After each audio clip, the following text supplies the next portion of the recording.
अनेक लोकांना तिकीटं नाही देता आली, अनेक जण नाराज झाले, जे जवळचे होते, सहकारी होते. काही जणांना वाटलं दुसऱ्या पक्षात जावं,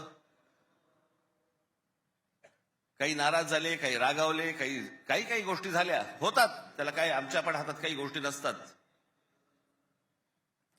पण त्यांना दुखवणं हा काही आमचा हेतू नव्हता. पण तरीही मी त्या सर्वांची, जर दुःखी झाले असतील, नाराज झाले असतील, त्या सर्वांची मी दिलगिरी व्यक्त करतो.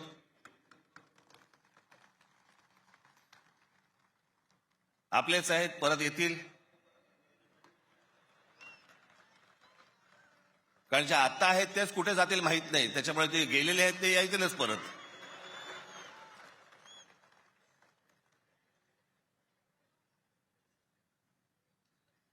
त्याच्यामुळे ह्या सगळ्या गोष्टींमध्ये मी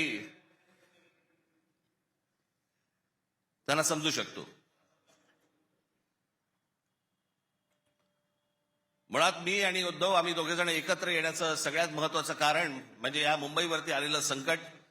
मी गेले अनेक वर्ष या सगळ्या विषयांमध्ये बोलत आलो.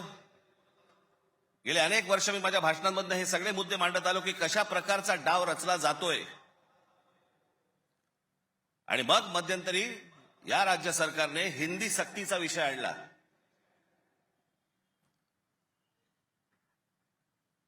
आणि त्यावेळेला मग मीही कडाडलो, उद्धवही कडाडला.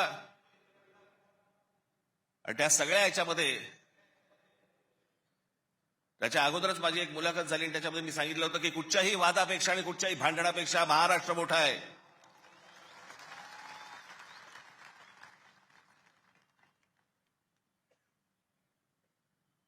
आणि मग तिकडनं ह्या सगळ्या गोष्टींची सुरुवात झाली. पण ते हिंदी सक्तीचा जो विषय होता तो फक्त तुम्हाला चाचपडून बघण्याचा होता. तुम्ही जागे आहात का? मराठी माणूस महाराष्ट्रामधला, मुंबईमधला जिवंत आहे का? हे फक्त चाचपडणं होतं तुम्हाला.